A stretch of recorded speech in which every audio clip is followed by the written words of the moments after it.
Have you ever fallen asleep and returned to a dream as if you had never left it? Not a similar dream, not a vague feeling of familiarity, but the exact same place, the same room, the same conversation paused in mid-sentence, the same person waiting for your reply. You go to sleep, wake up, live your normal day, and then, that night, you close your eyes and step back into a world that feels like it was patiently waiting for you, as if it never stopped existing, as if it simply paused when you woke up and quietly resumed when you came back. You remember what you were doing there. You remember what you were about to say. Your body, inside the dream, feels like it didn't move for hours, only for seconds. And that's when a deeply unsettling question forms in your mind. If my dreams can continue where they left off, were they really gone while I was awake? We like to believe that dreams are random, chaotic, disposable, a collection of meaningless images that disappear with the morning light. But then there are these dreams, the ones that feel organized, continuous, deliberate. Dreams that feel less like hallucinations and more like parallel chapters of another life. In these dreams, time does not reset. The world doesn't reboot. The story does not start over. It waits. You walk through familiar dream rooms. You recognize dream streets. You see dream people who seem to remember you, even when you barely remember them. It feels like returning to a city that exists only when you are asleep, but somehow remains intact when your eyes are open. What makes this phenomenon so disturbing is not just that it happens, but how normal it feels while it's happening. You don't question it. You don't panic. You simply accept it. Of course I'm back here. Of course this story is continuing. Only when you wake up does the weight of it hit you. Only then do you realize what just happened. Your brain carried a narrative across different nights. It saved a universe while you were awake. It remembered a world you thought was imaginary. And that quietly destroys something we like to feel safe about. That when you wake up, everything in your dream world stops existing. But what if it doesn't? What if some dreams are not erased, only paused? What if, in the dark of your unconscious, whole storylines are waiting, suspended, unfinished, just expecting you to come back? Tonight, when you close your eyes, you might not be creating a new dream. You might be returning to an old one. And that thought is far more disturbing than any nightmare. This phenomenon has a name, even though most people experience it without knowing how rare it really is. It's often referred to as continuity dreaming. When a dream doesn't restart, it resumes. Unlike ordinary dreams that feel fragmented, random, and disconnected, these dreams behave like stories with memory. They carry context. They remember what happened before. They preserve emotional tone, visual setting, and sometimes even relationships with dream characters. You fall asleep and you're not creating a new story. You're stepping back inside an old one. What makes this so strange is that dreams are supposed to be created in fragile, unstable brain states. During sleep, especially REM sleep, neurotransmitters shift, logic weakens, and the brain becomes more associative and chaotic. Dreams should feel unstable, disposable, temporary. And yet, these dreams refuse to behave that way. Instead, they feel like worlds that persist beyond consciousness, like places that continue to exist even while you're awake, like stories running in the background of your mind, paused rather than erased. People who experience this often describe very similar patterns. They return to the same dream locations over multiple nights, the same houses, the same cities, the same hallways. They resume unfinished conversations exactly where they left off. They continue long story arcs, relationships, battles, escapes, journeys. These aren't just similar dreams. The emotional memory is intact. The sense of continuity is strong. When you return, there's no confusion, only recognition. And psychologically, this touches something very deep in the human experience, our need for narrative coherence. The mind doesn't like unfinished stories. It doesn't like open emotional loops. It's constantly trying to complete arcs, to resolve tensions, to find closure. So when a dream ends mid-scene, mid-conflict, mid-emotion, it doesn't always disappear. It can remain active in the unconscious, waiting for the next opportunity to run again. Think of it like this. Most dreams are like random pages torn from different books, but continuity dreams are like a novel that you only read at night, one chapter per sleep. And the most disturbing part? The brain often treats these dreams as important experiences, not because they're real, but because they feel emotionally unresolved. Your unconscious prioritizes them in the same way it prioritizes real-life emotional problems. This is why you don't consciously decide to continue the dream. It happens automatically. Your brain notices unfinished emotional business. It notices unresolved tension. It notices a story that didn't reach its psychological conclusion, and it quietly brings you back. From a phenomenological perspective, which is the study of subjective experience, these dreams create a strange psychological effect. The sensation that your dream self has its own timeline, independent from your waking life. A version of you that exists only when you sleep, living across fragmented nights. And once you experience it, your sense of reality becomes subtly destabilized.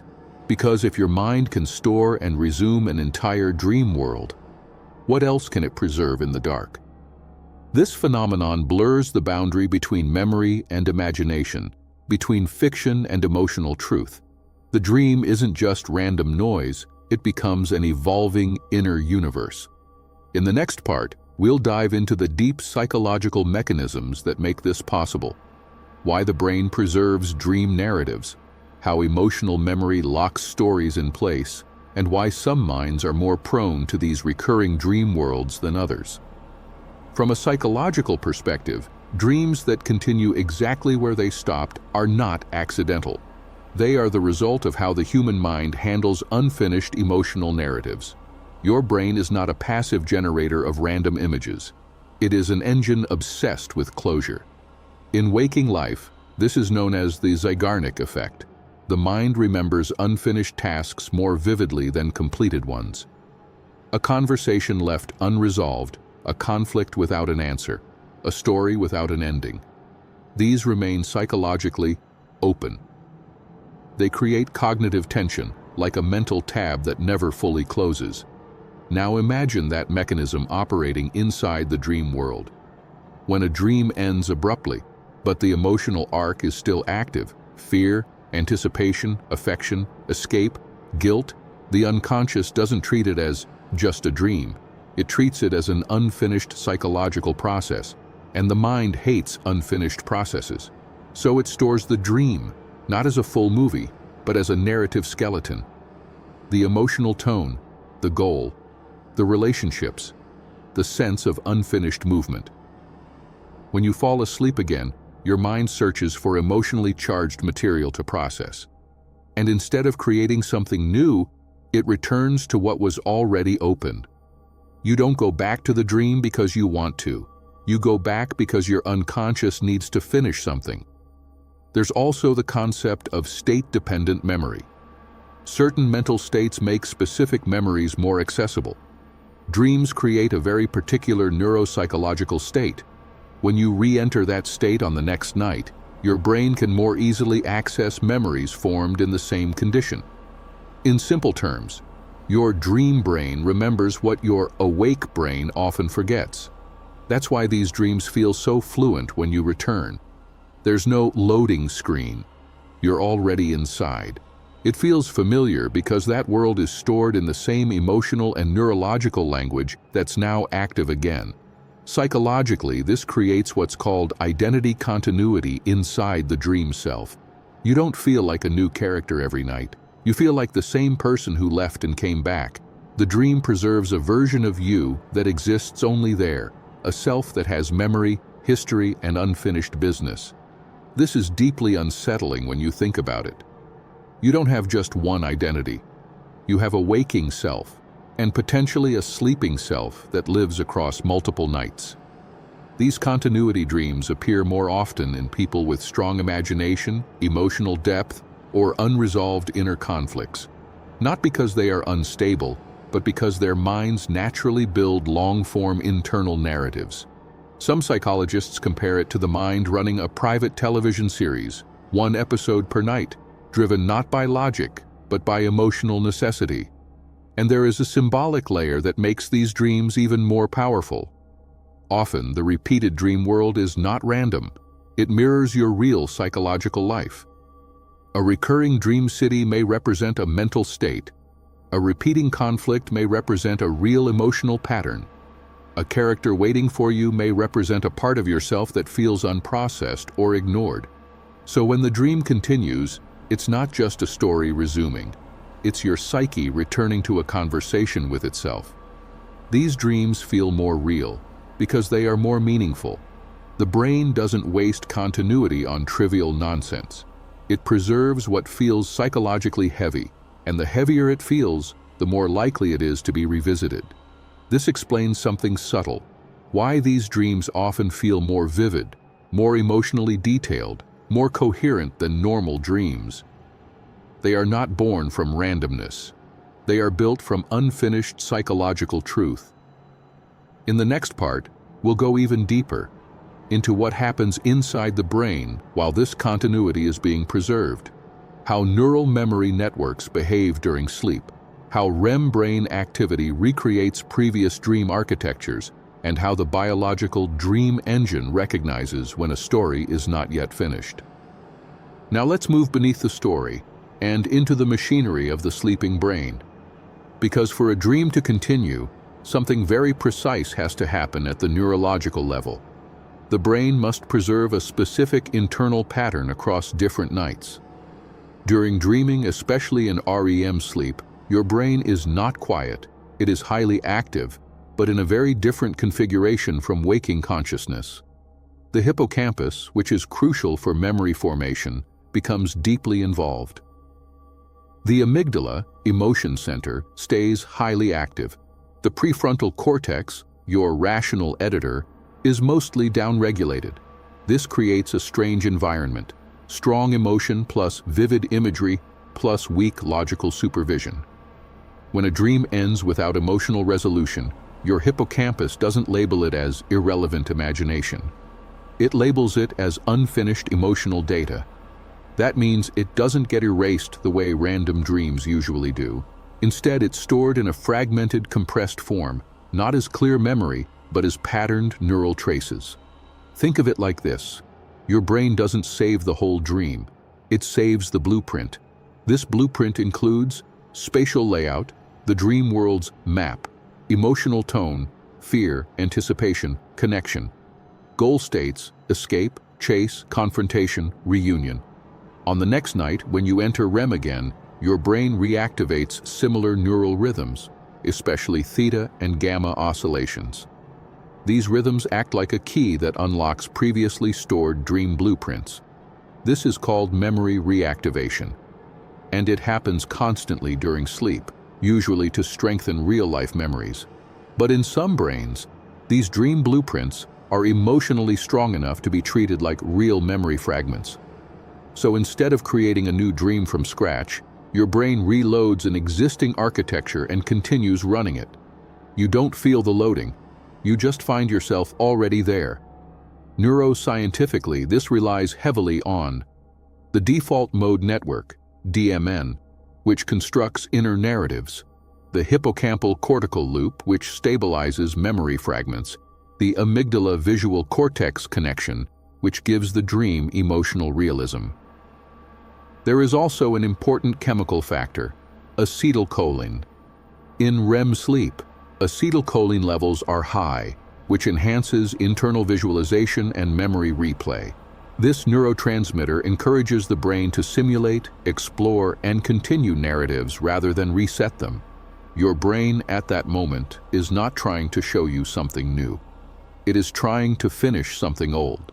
This is also why continuity dreams often feel more stable than normal dreams. Normal dreams collapse quickly, shift scenes randomly, and lose coherence. Continuation dreams have structure because the neural network that built them has already been partially wired.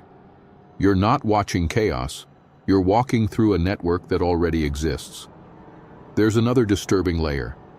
When you return to these dreams, your brain doesn't mark them as fiction. The same emotional processing circuits are activated as if you were processing real experiences. The body lies still, but the brain treats the experience as psychologically significant.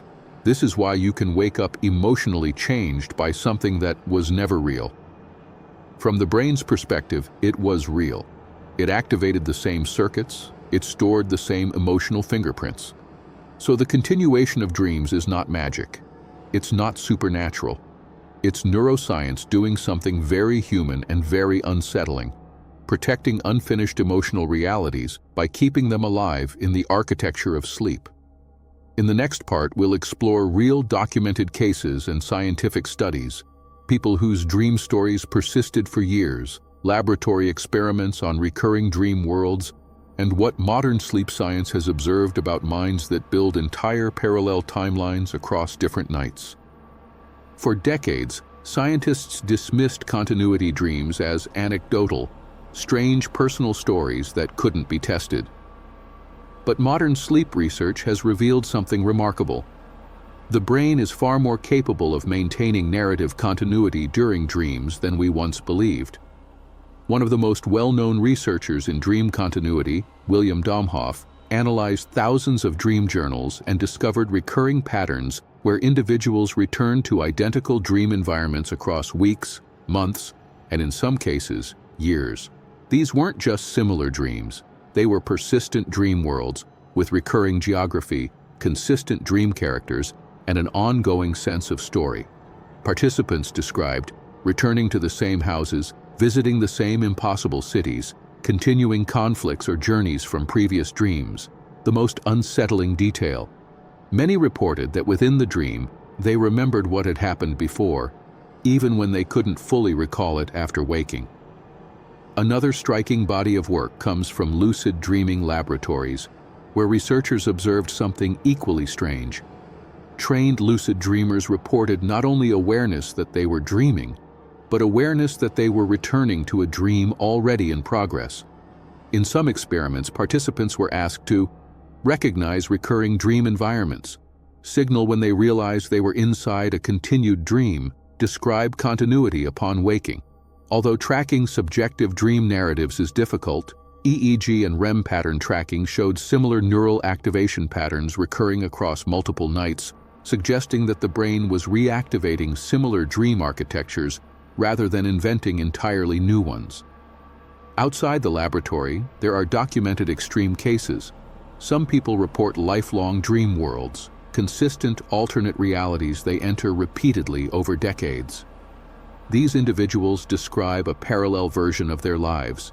They have dream homes, dream routines, dream relationships, and dream memories that feel emotionally real. Sleep clinicians have found that these types of continuity dreams are more common in highly imaginative individuals, people with unresolved trauma, people undergoing major life transitions, people experiencing identity or existential stress. Not because they are unstable, but because their brains are more likely to process complex emotional material through long-form symbolic narratives. One famous case described by sleep researchers involved a woman who, across several years, repeatedly returned to the same dream city. During dreams, she slowly explored it. Streets first, then buildings, then a central tower. Each dream added more structure. She described it as a place that grew when I wasn't there. From a scientific perspective, that statement is metaphorical, but psychologically, it's revealing. The brain builds on prior dream material. It doesn't erase it entirely. It reshapes and extends it. And this is where neuroscience and psychology quietly agree. Dreams are not short-term hallucinations. They are long-term internal simulations. There is also evidence from trauma research. People with recurrent nightmares, especially those with PTSD, often experience not only repetition, but progression. The dream doesn't reset. It evolves. It continues from different angles each time, slowly processing the trauma across multiple nights.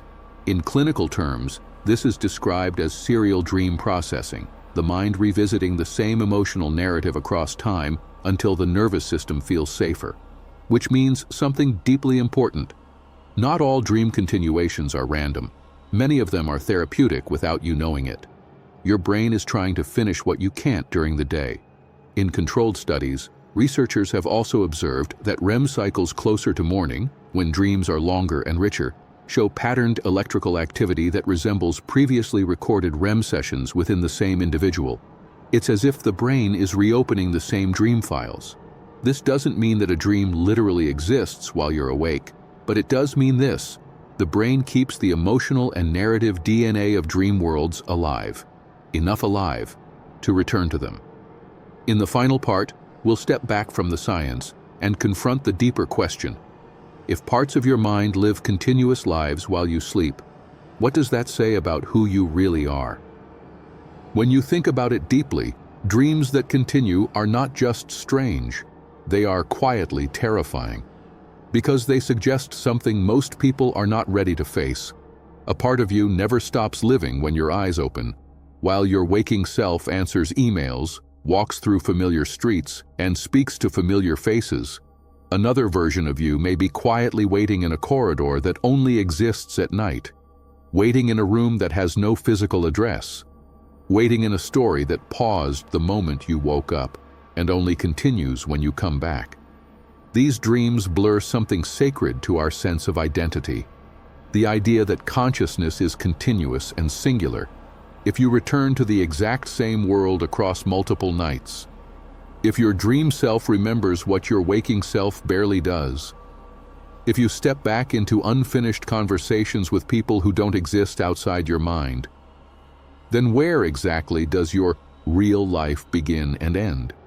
Science will tell you that these are memory processes, neural reactivations, emotional residue, and they are not wrong. But explanations do not remove the emotional truth of the experience, because to the part of you inside that dream, it was real. It had weight, it had time, it had relationships, it had consequences. And when you wake up, you don't just lose images, you abandon a version of yourself that was mid-sentence, mid-journey, mid-life. There is something painfully human about that.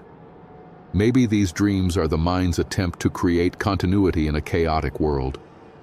Maybe they are a private universe where unresolved parts of you are allowed to live longer.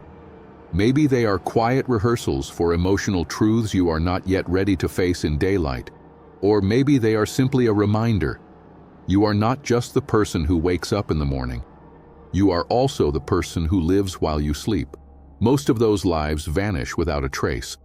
But the ones that continue, they leave fingerprints, subtle changes in how you feel, a strange nostalgia, a soft sense of déjà vu during ordinary days, and sometimes a quiet fear of sleeping, not because of nightmares, but because you might walk back into a world that feels too real to be fake.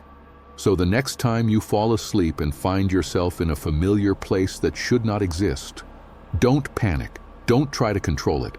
Just notice something. A part of your mind is capable of preserving entire worlds and returning to them without your permission. And if that's true, then maybe the most mysterious part of you is not what you show the world when you're awake, but what quietly continues living every time you sleep.